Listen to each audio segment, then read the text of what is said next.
Hey everybody, it's Dave Specter here, and we're kicking off our first Zoom podcast interview in the new Shelter-in-Place Blues from the Inside In series, and very excited to welcome as my special guest a great musician, a great guitarist, harmonica player, mandolin player.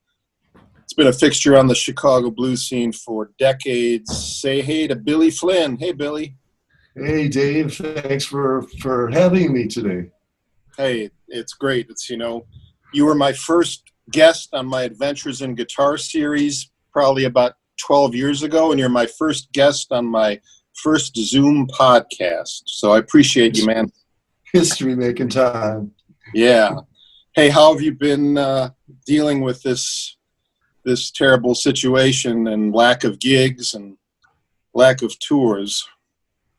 Well, at first, it was the usual, disappointment, and to know that all the work that we did was we lost our momentum with this. But as it became more apparent, the name of the game was just to survive and to be with my family and make sure they're okay. That's the name of the game for me right now, and doing a lot of writing and working on my music, and just basically doing a lot of playing on my guitar. That's great. That's great. Yeah, it's tough times in the music business for sure, as well as everything else. But glad to hear you're doing well. Thank you. And, I kind of just wanted to start at the beginning. If you could just tell us about your early days playing music in Green Bay, Wisconsin, where you're from, and maybe some of the first experiences you had hearing blues on record and hearing blues live. Yeah. Well, wasn't easy, finding the music for me, being the location I was in. But ever since I was a little, it was what even my mother had told me stories about, how I would, she'd be pushing me in a stroller through a store, and I would just grab the guitars off the toy guitars off the shelf. And, Wow. Basically, that's how I learned, how to play. Because even like the first time I ever heard a band live, a live guitar, I remember the song was called Gloria, and all the thing that was just running through my head was that da da da da da da da.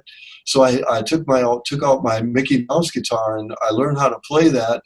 And eventually, when I went to school, they had a thing called an auto harp, and I would ask the music teacher about notes and stuff like that, and I started putting two to two together, how the notes came together, and but really at the same time I was a drummer too, because that was my first really love was the drums. I drove my parents crazy with before I got drums, it would be all over the table, the kitchen table, or in a car. I'd be beating on stuff with my hands, because I love drums so much. But with the guitar, I met a guy, I was always interested in, of course, I loved Elvis and the Ventures and stuff like that. And I met this guy that had a guitar, and I said, could you teach me how to play a bar chord? His name is Eddie Biebel, and he's really a great musician to this day. He played with Wayne the Train Hancock, and we're good friends, but he taught me how to play a bar chord. And once I learned a bar chord, I was off. Wow. I went and I got an acoustic guitar when I was in sixth grade. I paid $10 for it. I put $1 down, took my bike, rode about 5 miles, picked it up at a warehouse, and after that, I got my first electric guitar, which was a copy. It was a big hollow body guitar, because I saw pictures of Wes Montgomery in Newsweek magazine, and I said, that's the guitar I wanted. So I was at a music store, and they had a guitar there, and it looked just like that. It turns out it was a Japanese copy, a Conrad it was called, and I still have it. I still love the guitar, but it was a copy of the guitar that Wes Montgomery had, and I just took it from there. And that around that same time, Woolworths in Green Bay, I always figured that Chess Records, they had just an immediate place to get rid of a lot of their records was through Woolworths. So I got Muddy Waters, Chuck Berry, Bo Diddley, and tons of the Ventures, which I loved, and Sandy Nelson. He was a drummer, which had a lot of great musicians on his record, and I just basically played along with the records, and that's how that was my beginning. Wow. Do you remember how much those chess records cost at Woolworths back in the day? Oh, sure. I some of them still have the sticker. They were 3 for 99 cents. Oh my God. Matter of fact, we would do our paper. I had a paper route, and also we shoveled snow and cut lawns and stuff to make money. And all the time when we were doing this stuff, that's all we would think about, me and my brother, about what albums we were going to go back to get, because we would get like 3 at a time. And those were new LPs or 45? They were brand new. That was the beginning of the cutouts, where they would punch a hole in it, and the LPs they couldn't sell. I remember one was called the Super Blues Band, and that was the first time I ever heard Little Walter play harmonica, was on the Super Blues Band, and it was Bo Diddley, Muddy Waters, and Little Walter. Those were the kind of records. They just dumped ones that they didn't sell, Unbelievable. When did you first start playing blues? Well, it's funny because, I think a lot about what I thought blues was. And that was kind of mixed up in my mind, because I had seen Jailhouse Rock, the movie. And I pieced this together later. And there was a few like things in there that were like super bluesy. Very, very much like blues. And I started hearing that, and I was thinking more like Count Basie. That's what blues was. So just a general term, like a big band with some really cool drumming, with the kicks and just this really exciting 12-bar music like that. And, I thought that was what it was. But then I heard those chess records, I got where the guitar came into it, and but that was really my introduction to the, a lot of like the music that Alfred Hitchcock would have, or the Twilight Zone, when they would go into a bar and they would play the jukebox. It was always something kind of bluesy, so that kind of threw me off. But there was a record that Chuck Berry did called Deep Feeling, which was on his first album. It was basically where he played steel on it. Well, it turns out I think it's Hubert Sumlin that plays the second guitar on it, but it's basically a Jimmy Reed type of pattern. And I remember playing that over and over and over, because I just love to just do those 2-note like Jimmy Reed things. They call it the lump now, but that was my introduction to what I really think now of as the blues sound, especially Chicago blues. Sure. Wow, that's great. Can you remember some of the first blues you ever heard in a live setting? Oh, sure. I definitely can remember that. There was a club here in Green Bay, Wisconsin, which was called the Clark Kent Super Joint, which was booked by Tom Radai. Sure. And he represented Johnny Young and Jimmie Rodgers and Johnny Littlejohn. And matter of fact, Jimmie Rodgers had just come out of retirement around this time. And the first week the club was open, I saw Jimmy Dawkins in Big Voice Odom, and Jimmy was extremely encouraging to me, and that was really the beginning of where I said, I love this music, and this is what I want to do. I didn't really think about it; I just did it. But that was the first real live blues that I saw. And how old were you then, Billy? I was 14. 14. Yeah, I couldn't get into the club because it was 21 at the time to get in, because there were actually 18. It turned 18 shortly after that. But I couldn't get into the place, so Jimmy's drummer came out and he saw me out there with my SG. I just bought it. And I was playing along with Why I Sing the Blues by B.B. King was on a jukebox, and he heard me play, and he went in and got Jimmy and said, hey, there's this kid outside. He's got a guitar. Should we have him come in? And Jimmy came out and he started asking me questions, and he talked to the club owner and he said, well, come on in. We're going to have a jam. And that was kind of the beginning of that with him. But the next week after that was Johnny Littlejohn, who Yeah. I was extremely familiar with because we, at the time, had this record called Johnny Little John's Blues All Stars, which is a really great, great album. And and he was Jimmie Rodgers was there, but his name wasn't even on the bill because Jimmie had just recently come out of retirement, and Johnny and Jimmie were living together at the time. They were playing with Bob Reedy, and so that was the second week of this thing of meeting these guys. And when I saw Jimmie Rodgers do Sloppy Drunk, I mean, when I saw that voice, you know, that come out of these speakers and live, Yeah. I mean, and it was so different than, like, say, the music that was going on at the time, the blues rock music, which Sure. was, you know, I had a passing interest in it. But once I heard that at 14 years old, you know, Johnny Little John playing slide or Jimmy Dawkins playing a Jaguar, you know, that was, that kind of changed my whole thing. That's amazing that at 14, you were a pretty cool 14-year-old. You already knew about Johnny Littlejohn and you already knew about Jimmie Rodgers. And Yeah, that's that was remarkable. real fortunate that you know, I always just followed my spirit, you know, whatever I was into, I would search it out.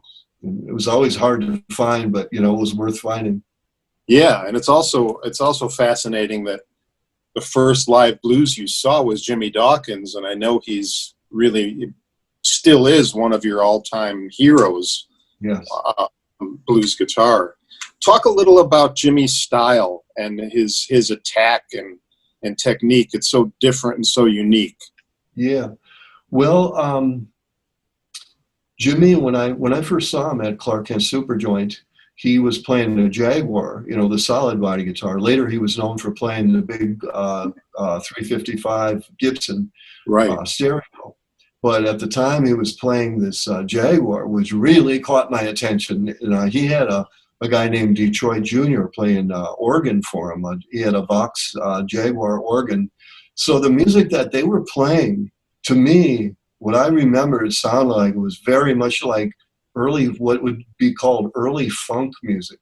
It was like a boogaloo beat, you know, kind of like, in a way, I can't think of a song right now, but, you know, just something with that, like, you know, like what was going on at the time. And Jimmie had a lot of reverb, and he used tremolo on so his style was a little bit different at the beginning. It was a real reflection of the times, the real 60s sound to it. And after that, he changed. Matter of fact, when we first met, Jimmie had the Jaguar and I had the Gibson. He asked me about the Gibson. He said, "How do you like Gibson?" I said, "Oh man, I love the Gibsons." And he says, "I want to get one," you know. And then right after that, he ended up getting one. And I was just glad that I could see him actually playing a Jaguar, because it was pretty amazing. I know that you are a lover of the offset Fender guitars also, you know, and they're really unusual. Yeah, just one thing. Put the time frame into context. What year was the Jimmy Dawkins gig that you first saw? It was in August of 1970. Okay, 1970. Yeah. And I'm also a huge fan, and I got to work with Big Voice Odom, also known as BB Odom. Right. And I know he and Jimmy Dawkins had a long partnership together. Yeah. Could you talk about him? Oh, sure. Because at the time I had he was a friend of mine. He was a pool hustler, and he called himself my manager, right? And he was the guy that actually did a lot of talking to get me into the place and kind of encouraged me to come there too. And he became real talkative to Big Voice Odom, and they were talking. And he after I played, he said, "I want to get that boy to come to Chicago to record with me."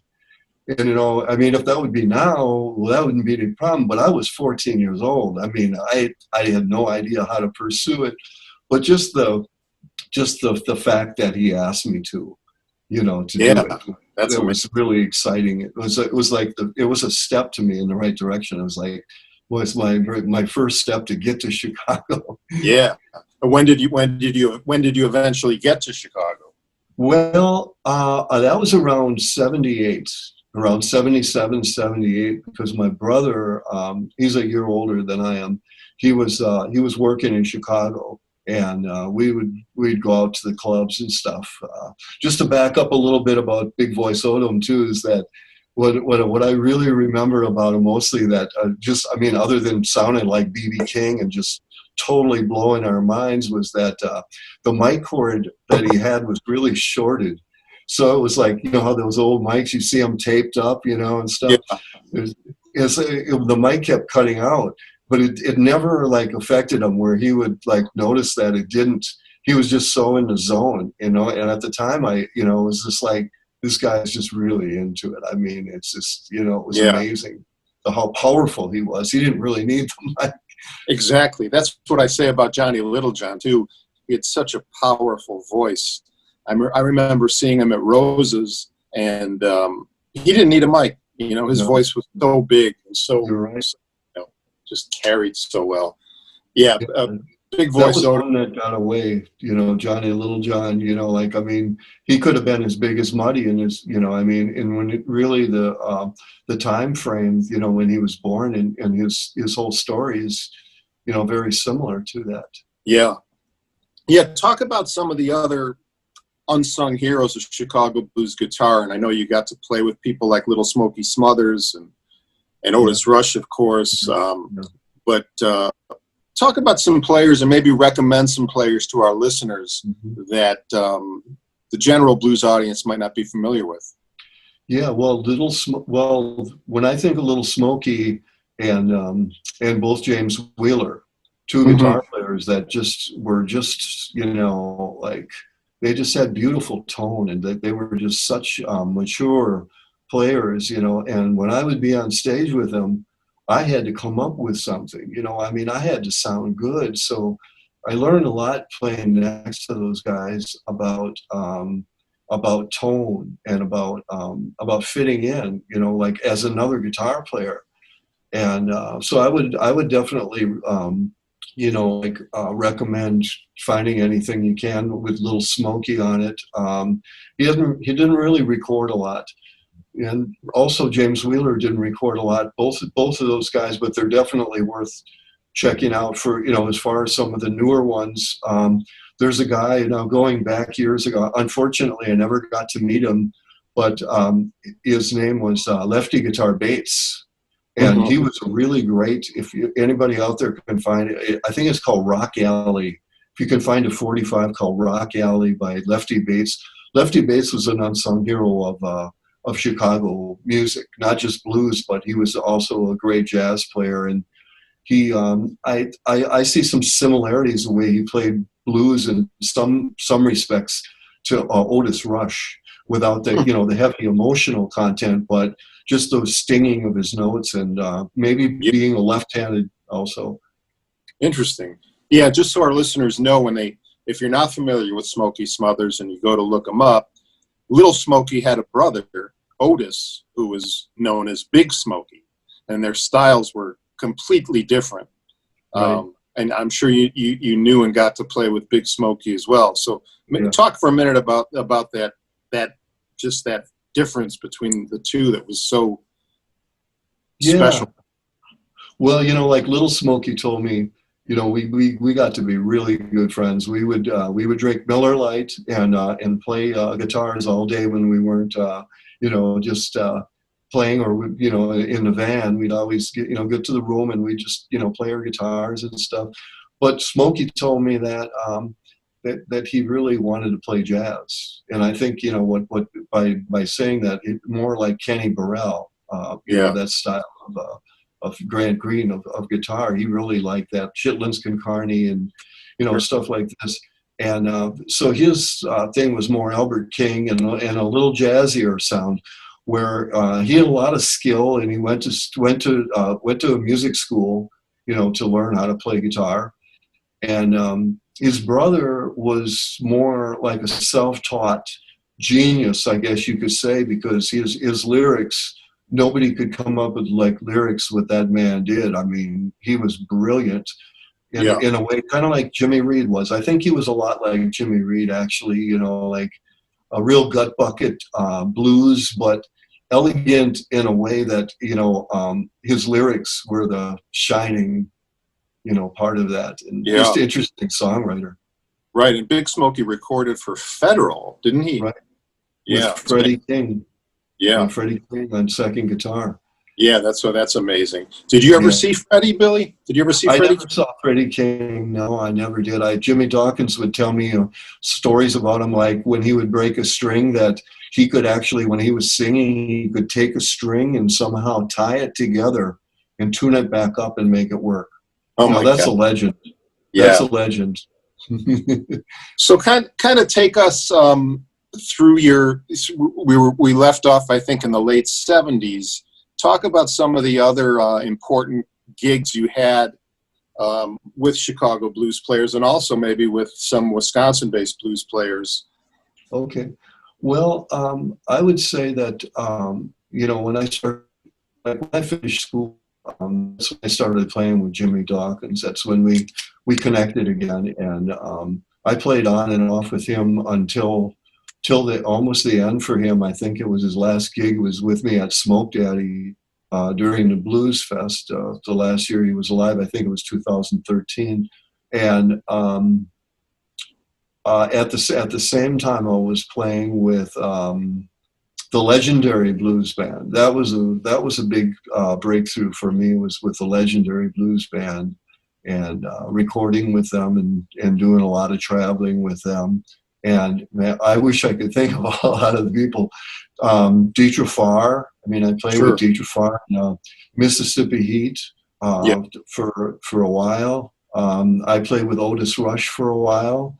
That was in the later 90s. Was doing some work also with John Brim, the Ice Cream Man, which was another one. I was together with him for his last gig too at the Soup Kitchen. Oh yeah, in Detroit. I'm sorry, not the Soup Kitchen, but BB's Soups and Blues, different soup restaurant. Oh, okay. Soups and Blues in St. Louis. Yeah. Now, let me just interrupt for a sec. The legendary blues band, when they originally started, was Willie Big Eye Smith, Calvin Jones, Pine Top, as the key members of Muddy Waters Band, Jerry Portnoy. Right. When you were in Legendary, talk about the personnel. Well, when I joined the legendary blues band, it was Daryl Davis had taken the place of Pine Top Perkins at that time. Okay. And it was Calvin and Willie on bass and drums, and it was Jerry Portnoy on harmonica. And Jerry left the band, and Willie became the band leader, and we brought in Little Smokey Smothers instead of Daryl on piano. And after Jerry left, it was Madison Slim also on harmonica. Oh, right, right. It didn't seem like that lasted very long for me. That was kind of like was working its way where Willie chose to get up in front and play harmonica at that time. Got it.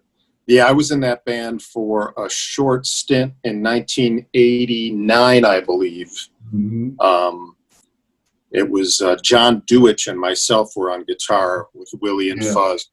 Yeah. But they really weren't working a lot back then. Yeah. But what a rhythm section, needless to say. A small handful of some of your biggest influences. Well, I think that obviously, like I would started, and how I found out about them was first Chuck Berry. Chuck Berry is like my number one, I idolize the guy. And his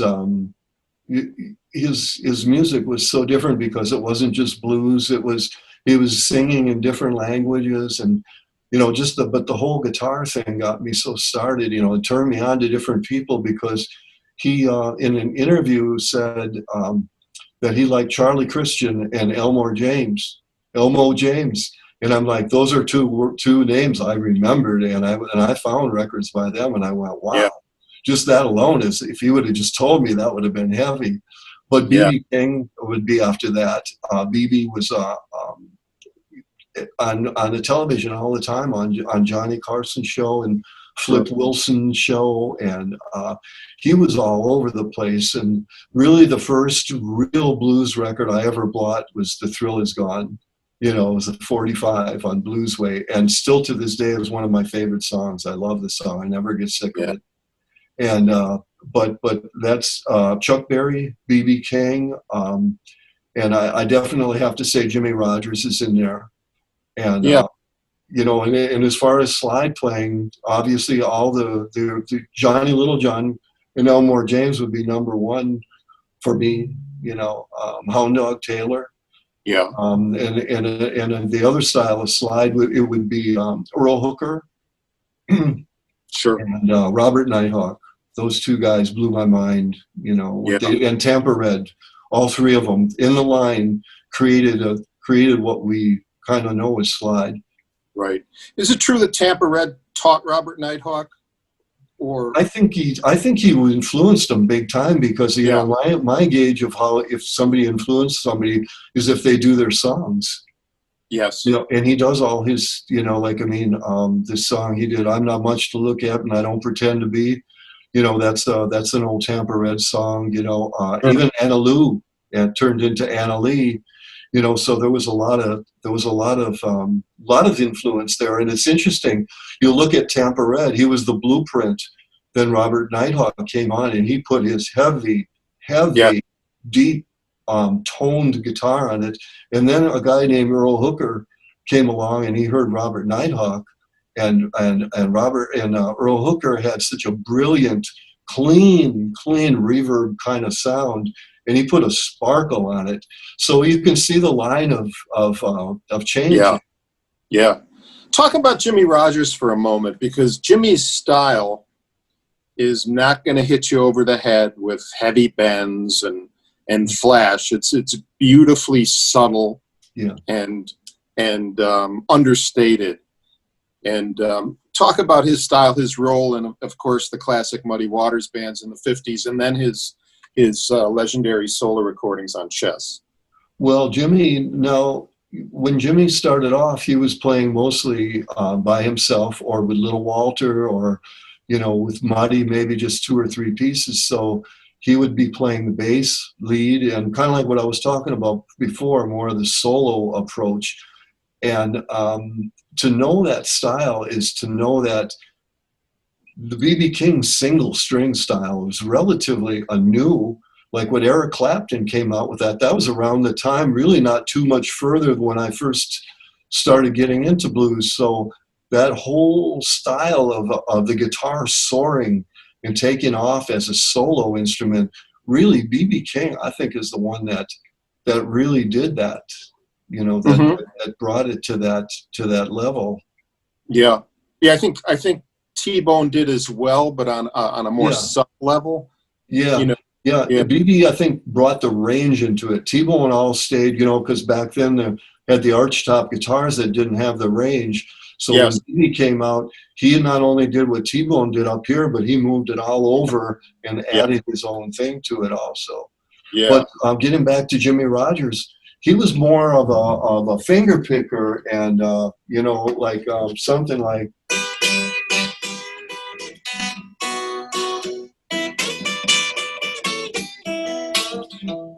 See, that's more the. So, Billy, I wanted to put a little plug in for a project that we're both working on during the shelter-at-home lockdown, so to speak, and we're both teaching video lessons, and folks can check it out if they go to athomechicagoblues.com. Again, that's athomechicagoblues.com, and you can check out our video lessons. And Billy, really excited to have you teaching, and appreciate you spending the time on the lessons. I know you've been working on them. Yeah, it's really exciting what they're doing. What we did the last couple of years has been a lot of fun. Yeah, this is part of the Chicago Blues Camp, Chicago Blues Boot Camp, and we were scheduled to be at the Chicago Blues Festival and a number of other festivals later this year and next year, hopefully when things get back to normal, teaching people who come in to watch the blues festivals and then learn. I need my evening coffee. Here we go. So, Billy, one of the collaborations that you're most famous for is working with Kim Wilson over the last number of years, in the studio, on the road. I know you guys worked on the Cadillac Records movie soundtrack, which won a Grammy Award. So tell us just kind of briefly how the collaboration with Kim started and where it's at now. Well, it started, I would believe, when I was with the legendary blues band. That's when I first met Kim, was right around the time before Tough Enough took off. You know, it was like, I remember him saying, you know, we got something, you know, it's going to be big, you know, right now. So it was right a little bit before all that happened. And we just naturally just hit it off. I think the first night that we met, we stayed up, and me and Calvin and Kim stayed up all night long, just playing old blues and stuff and having a great time. And then later, when he did a recording in the year 2000 in Phoenix, he asked me to be part of it. And after that, it just really blossomed our relationship that we have as friends and as musicians. It really blossomed a lot after that recording. That was actually the beginning of the Grammy nomination for me too. That live at it was called Smoke and Joint, was nominated for a Grammy, which is really, no words can explain how excited we were that happened, you know, at that time. Yeah, I bet. And talk about the Cadillac Records project. Yeah. What was it like doing a movie soundtrack? Well, to work with Steve was incredible. The producer, Steve Jordan, I love the way he worked, because we went in and we did, like, you know, you have a whole week to do the whole, you know, soundtrack for us planned.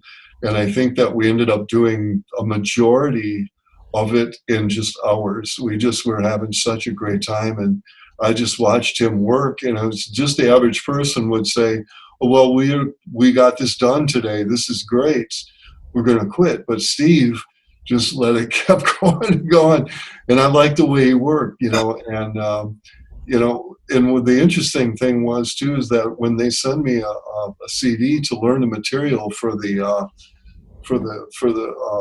soundtrack and the material that they were going to do, I noticed that there was also, because they wanted me to do the Chuck Berry and Muddy Waters, but I also know that there was the Etta James stuff was on there too. So I thought, well, I'm going to be prepared for this. And we're talking like ballads that were in F sharp, you know, and many chord changes and things I had to, you know, work on. So I took 2 weeks, and I just every day would work on these Etta James songs, which I wasn't familiar. I knew the Roll With Me Henry Etta James, you know, back from Johnny Otis days, but I wasn't familiar with the chess, you know, Etta James, a more modern version of it. So I really went to work on that and was really prepared for it. And well, it turned out that was the part that actually turned out to be the part that won the Grammy, because At Last it won the R&B single of the year, which is where the Grammy winning came in. Wow. Yeah, and it was a lot of work for me to do that, but I, like we had talked about, I really don't read music. I'm self-taught. So yeah. I had to write out my own maps. I call them maps, you know. This is not even music, but so I could understand it. Were you the only guitar player on? No. We had also Eddie Taylor Jr. He played mostly rhythm. And then there was another, Danny Kirchner, I think is how you say it, Danny. Korchmar? Yes, that's it. Oh, sorry, yeah. I didn't pronounce his name right. But yeah, he was also playing rhythm. And Larry Taylor was on bass, Steve on drums, Kim. Yeah, Danny Korchmar's a kind of an LA studio legend, played on a lot of those early Jackson Browne records. Yeah. so many other records. That's great. So you learned some R&B, and then which Muddy and Chuck Berry tunes did you play on the soundtrack? Well, all of them. All of them. Yeah, all of them. Actually, I played lead on all of it because what got Steve's attention. Kim had recommended me for this, and he said, "Well, I got a guy that can do Chuck Berry because one time we were playing with Kim, and somebody yelled out, 'Do some Chuck Berry.' Well, we did it, and the place just went crazy, and Kim went." Yeah. Okay, this guy can play Chuck Berry. Okay, so after that we started doing more Chuck Berry, and then that's when I got the call from Kim. He said he was telling me about the project, and he said, I recommended you because you could do the both the Muddy Waters and the style of Chuck Berry. But it turns out too that there was a little more to it than that, because I actually did a couple of songs that I wrote in the movie too. Some of the pieces that were more of a soundscape, which is really exciting for me because I'm not just about blues. I'm just about music. I like music. I mean, everything from Somewhere Over to the Rainbow to never been like a big rock guy. So I think I like melodies a lot, and I love funk music. Back when I first was playing, back in the Clark Kent days, a little bit after that, I couldn't find anybody to play blues with where I lived. So they were all into Stanley Turrentine and the Crusaders, Yeah. and everything George Benson. I mean, so that was a whole chapter for me. I had to learn all this stuff, and my mind, just definitely never left that. I love that kind of music. So Yeah, I was just listening to your Lonesome Highway record on Delmar, and there's a great version of the In Crowd by Ramsey Lewis on it, which I really enjoyed. thank you. Hey, let's in honor of all the guitar geeks out there that are watching and listening, let's talk gear for a minute. I see some cool guitars behind you. Tell us what you got back there. Well, most of my guitars are Jay Tercer guitars, which is when I first heard about them, my friend who had a music store was telling me about these guitars and how great they were, and I was just wanted to play it. But then when I play one, I just realized that how much I liked them, because they just seem to feel so good to me. They're real light. Sturdy but light, and the necks are nice and trim, not where you have to have your hand open real wide. It's just a nice grip, very friendly feeling to me. So I have like a Stratocaster. These are all the Jay Tercer copies. I have a Stratocaster, Telecaster, a Mustang copy, a 175, a Les Paul. Just about everything that you could imagine, a nice resonator for playing slide on. Yeah.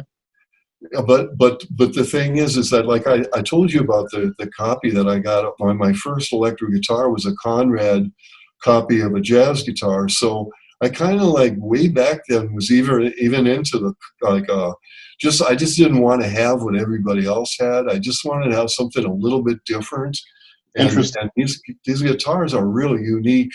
But when I was in school, I was playing in a lot of bands, like top 40 bands and country bands and different gigging bands. So I had a lot of guitars that I bought. I had a 355 stereo, which ended up I ended up selling to Jimmy Dawkins. And if you ever saw a Hip Link Chains record, well, that's my 355 on the cover. That's where that ended up with Hip. But I had a bunch of different 335s at the time too. So I mean, I had a lot of really good guitars, but the ones that I cling to are just ones that I really like. And I was like, I don't want to be, just because it says one name on it, I like it more than another one. Yeah. But I really enjoy these guitars a lot. And talk about some of your favorite amps, both in the studio and live. Well, when I used my Super Reverb, that was the amp that I fell in love with for a long time. I have two of them, two blackface Super Reverbs, about mid 60s. And those amps just got used and used and used. And the tubes started falling out of it, and just couldn't rely on them, to be my main amps. And I sat in with Jimmie Rodgers one time, and Jimmie had a PV, and immediately I loved the way the bass string sounded. So I just went, I'm going to try a PV, and I got a PV, and ever since then, that's been my amp that I like the most. Probably for concerts and things like that, the bigger venues, I love a twin reverb. I think, that's my favorite, of that. But for recording, I like experimenting in the studio, with different smaller amplifiers. Sometimes they have at the studios that can be really cool.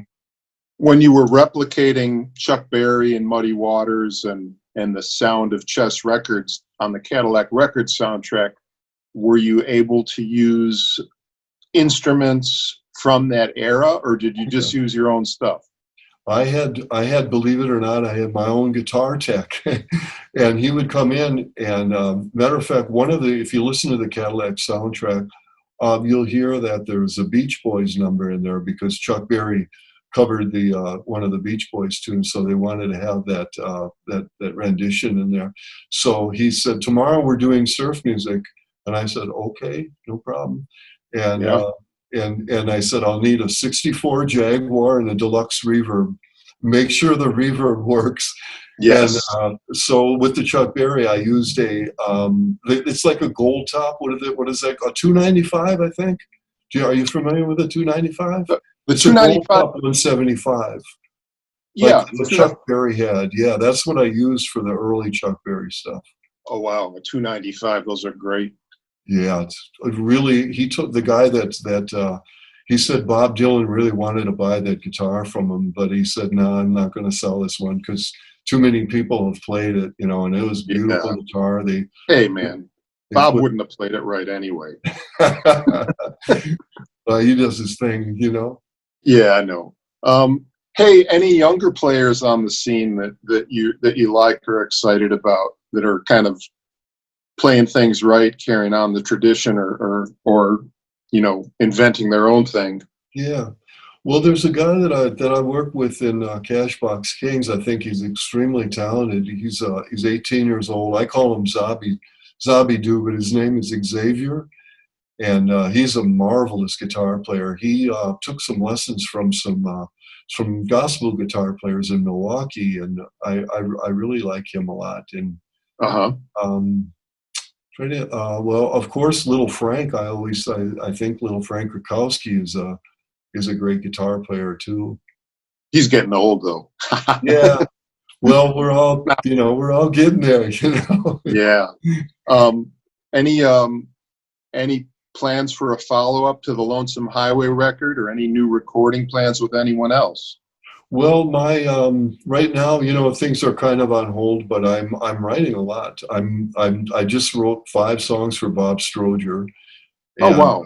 I wrote some songs for Oscar Wilson for future projects for Cashbox Kings and maybe solo. And my own material, I still am writing a lot of songs every day. I discovered on my cell phone a thing called voice memos, which has become my new sets. So I loop some tracks and I play along with them, and I'm doing a lot of like my things that I always wanted to learn, songs that I always wanted to learn. I have a list, and I'm just going through the list every night. Like old ballads like Cottage for Sale, and there's a song called Deed I Do, an old gospel song. All these songs that whenever I think of them, I write them down, and I'm learning them. That's great. Any advice for aspiring blues players who want to be like Billy Flynn? Well, I wouldn't think that would be such a great idea. But I think that the one thing about blues guitar is that, to me, and my take on it is that I think a lot of the things are overlooked. The things that you might go, well, that's just so easy. that people overlook it, and they try to do more than what they actually need to, to get a real handle, for the sound of it. So I would say that, and like what I was going to say before is, like, when I asked Eddie Taylor if I could use his guitar one time at a jam session, he was very nice to me. So I always remember that all of my musician friends that I've encountered, they were some of the most helpful people. Yeah. So I would say that anybody that you see that you like, and that you see, it could be with any band that you like, not blues, but go look after them. Stay after the show. When you see them walking out with a guitar case, make a connection with them, ask them questions. That's what I did. I would say, well, I found out this is an A. Well, I know the ABCs, so I went A, B, C. I figured out what the notes are, and then I would say to somebody, how come there's what's this note in between A and B? And just ask questions, to learn. Yeah. Great. Good advice. And thanks for mentioning Hip Link Chain, by the way. Speaking of unsung heroes of blues guitar, Hip was my friend. I used to love going to hear him. There's some great videos, a couple great live videos of him on YouTube. If you want to check out, or a true original, check out Hip Link Chain. I think he has at least a couple records out, right, Billy? Yeah, he does. There's actually some really good YouTubes of him at home. I think there's one where he's playing. I think the man is from France. He came, and he's a great guitar player also. Yeah. So they're playing together on the video. But also in that same vein, we can't forget Mighty Joe Young and Luther Allison. Yeah. But Luther Allison, he asked me to play with him twice. Unfortunately, the timing wasn't great. I never did get to play with him. But from day one, he was an inspiration, just from the time I met Jimmy Dawkins at that same time. Luther Allison, I think, was just, he just was such a soulful musician, and such an incredible, performer. And Mighty Joe Young, his playing, his lead solos, everything, but his rhythm playing also is behind Magic Sam. God, that is just such great work. Yeah. Yeah, I only got to play with Mighty Joe once. It was actually at the Chicago Blues Fest in '93, but I think he had a stroke and wasn't able to play guitar anymore. Yeah, that was a real shame. Yeah. But he still was a great singer. So, Billy, if people want to find out more about you, billyflynn.com, I believe, is your website. Yeah. I would just, I'm pretty much, keep things pretty simple. I would just Google Billy Flynn blues guitar, right? See what, there's been a lot of stories and interviews and stuff like that. That I also, the Cashbox Kings, I play with the Cashbox Kings too. So,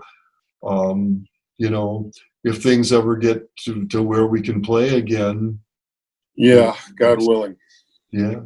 All right, Billy, well, stay well and keep on playing and writing. And thanks so much for being a guest on Blues from the Inside In. And Dave, I always wanted to let you know, too, that I like what you do with your music, too. You created a whole style around what you do. I like that a lot with your instrumentals. Oh, thank you, Billy. Take good care, man. Hope to see you soon. All right, Dave. Thank you so much for asking me to be a part of it. Thank you.